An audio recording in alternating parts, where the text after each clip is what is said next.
So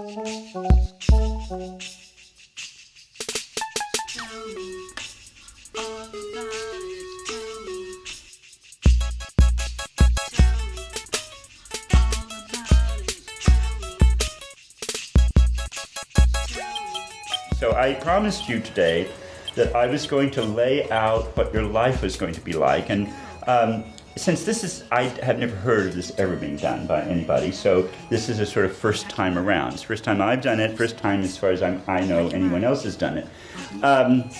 The reason I think this is helpful, as I mentioned to you, is that we share much with everyone else in the world. And this is not a diagram of what your life's going to be if you were not going to enter the arts, and if you were not necessarily interested in filmmaking, and if you were not really going to build a career. But since every single person sitting here, I expect to have a career. I expect you to have a vocation, not a job. As you know, one of the things that we think is the bottom line is that you're going to get an education so you can go out and get a good job and make a lot of money. That's the bottom ambition. No, the next line is that you're going to find what you really love and you're going to devote your life to that. And we hope, yes, you might make a lot of money with that. You may not, because you may decide that these things aren't as important as the other. But if you do this, your life is going to have this shape. It's going to perhaps be a little varied, but it is going to have this shape. The most impressive part is the top. It is called a travel map. This, as you see, is the travel map between, the blue is the travel map in the first 10 years. Here's in the next 10 years. The next 10 years is, see, the blue at the top indicates all the blue lines. The red indicates all the red lines. I then listed all the places that I traveled and then listed how many times I've been there so that you could see within a period of 20 years how much you might move across the world.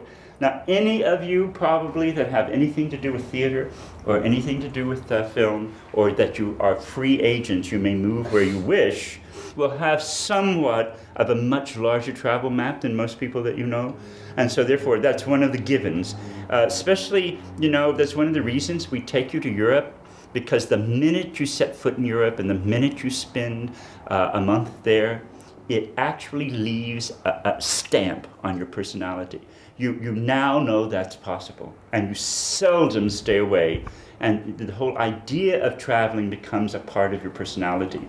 It's really amazing to me of the people that we took on the last trip, 5 of them are in Europe at this moment. And they've made their lives so that they actually can go back and actually, spend their lives in many, many places. Another thing I wanted to mention in general is that I consider that I have had an enormously lucky and privileged life, far more than most people.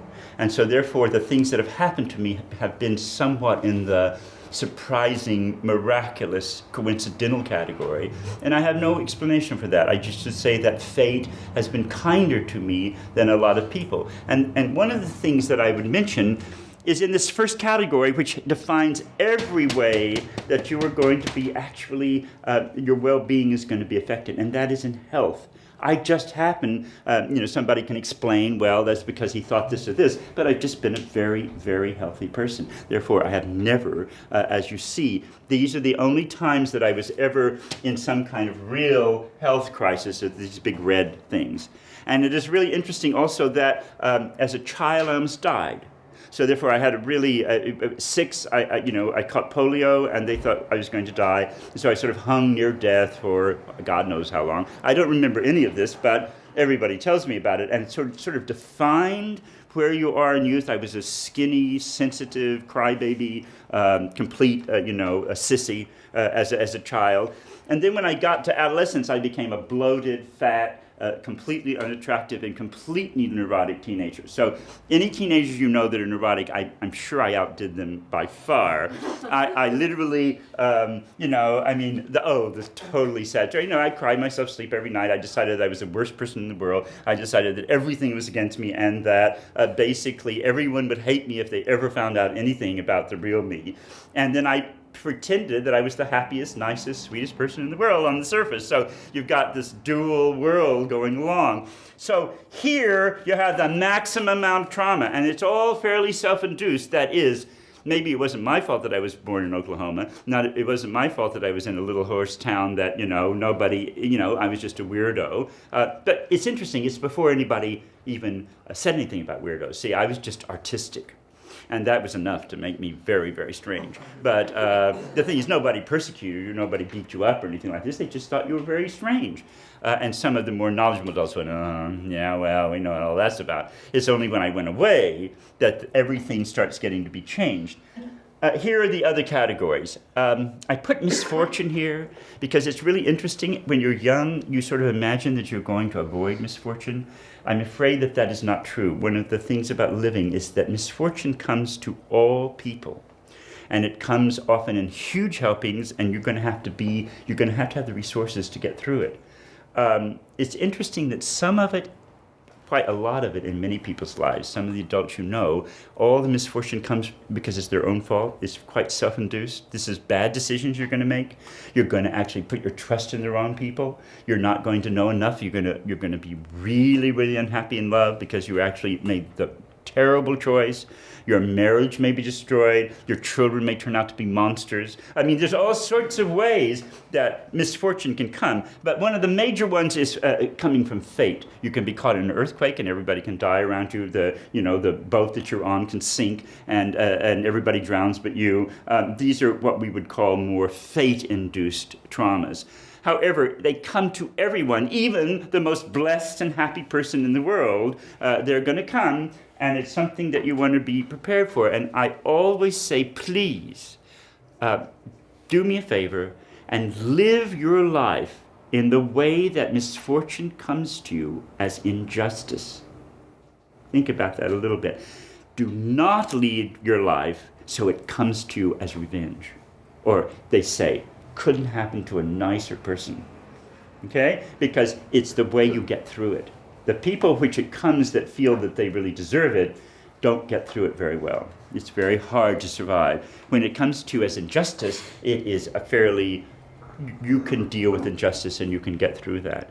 So I would keep that in mind. That's one of these little things that I want to leave with you. Okay, so misfortune comes to me, you see, not very often. It actually comes in a sort of nice rhythm, and this is probably going to be true in your life too. It doesn't come, this is the black stuff right here. It doesn't come, I mean, if you are tragic prone and completely a drama queen, it probably comes every day when you're down here, and then you get used to it, and then you get used to dealing with it. And so it starts getting less and less, and here it's only going to fill in. You see how over a period of, say, 40 years, maybe it's going to come in maybe 3-4 times, and you're going to have to deal with it. And that's something you don't say, oh, is it going to come tomorrow, and get nervous and all that about it. You just know that that's going to happen. That's not unnormal. That's going to happen to everybody. Okay? So it's the misfortune times. For me, it came with an accident first. An accident broke all my ribs and nearly killed me, and I was in traction for 3 months or something like that. That's what I call a misfortune. And your well-being sinks to rock bottom in that kind of situation. Here, it's the end of my film career, and that was a huge misfortune for me because I had invested all of this time, from this time to there, to what I felt was going forward, and had to accept the fact that that was not going anywhere, and I had to rebuild. And so that takes a while to deal with that. Then all of you, I will swear, and it will come either early down here, or it more than comes. You remember when everybody talks about midlife crisis and stuff like this? What this is that you have a crisis in your faith in yourself.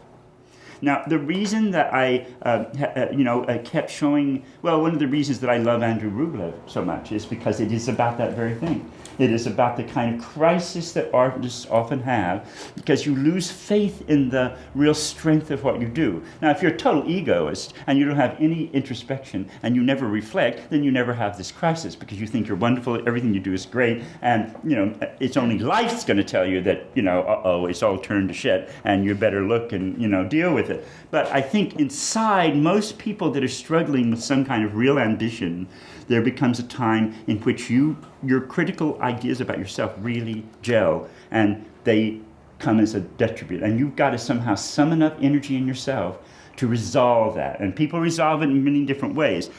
if you will notice, if it comes earlier, people that can't resolve it, well, that explains a great deal of alcoholism, drug addiction, people destroying themselves, and all this. They can't recover from that crisis of faith in themselves, and they basically go to self-destruct. And when you see around you very ambitious people that just literally are in ruins, it's usually probably because of that. Then we go down here, I put career, and we'll go through that separately because it will have a different shape for you, because I was very unusual. I had an early career that escalated enormously. So therefore, by the time I was 22 or 23, there I was, in Starville, and kind of, I was a dancer, and I was performing with the second most important dance company in America, and we went to Europe. And so I was, in the midst of, oh boy, and being interviewed, and lights and cameras, and everybody taking your picture. So very early, I experienced what I consider to be the frivolous view of fame. It is something that doesn't have very much value, and it can actually just send you bananas and onto a loop. So I was really privileged to do that. So this probably won't be, because this is more likely. You're going to start your career, and you're going to start building your career, and it's probably going to take, look at this. Here it took between maybe 24 and maybe 40 to really get into gear. So it's going to take you maybe 15 years to build the things that you're going to try to do that's going to actually perpetuate you into something that you're really proud of and that you're going to be accomplishing something. And this is what I tell all parents of people that really want to pursue the arts. They're really going to have to support you a lot longer than most people. I mean, they're going to have to actually come through with extra money, and it's going to be in their benefit to do that. They want you to spend all your time trying to perfect your career so that you're really ready to do what you're capable of. If you have to go out and start working, and if you have to go out and get a job and all that, that just retards that whole process. It retards it by years and years. And many of the most successful people that I know in these fields had families behind them that just stuck behind them while they were. It doesn't mean that if you don't have a family that's going to stick behind you, that you can't do it. It's just that it's going to take you a little longer. In a career, we know, of course, what defines success in a career, something where you're going to accomplish something of real value, or you're going to make lots and lots of money, or you're going to perpetuate yourself on the world in one way or another. I would like to say something about that. There are two ways of looking at success. There is this worldly way of which the world looks at, oh my God, he's so successful, oh my God, what he's done. But there is another one that runs parallel to it, which is the success of most people. And that is actually their own self-revelations, their own developing their own sensitivities, their relationships with others. And they get all that pretty much together, and it is a really good package. They live their life in a way that they relate to other people, they have their relationships down, they really basically have the core of what it is to be human down. And you must describe their lives as truly successful. They maybe don't excel in their careers, but in their lives it's something very rich and incredibly meaningful, and the people that love them and know them admire them enormously. A lot of the times it's mixed up with accomplishment, of course, because accomplishment is what gives you your feelings of self-esteem and actually gives you the feelings that you are there and, doing something valuable. What we always are trying to set in motion for you is that you understand what that is, because most people don't. They have so many lies given to them about what is valuable that they mistake those values. And so they get very confused about them, and therefore they grab very false values that make them miserably unhappy. I'm trying to get you to actually not fall into that category.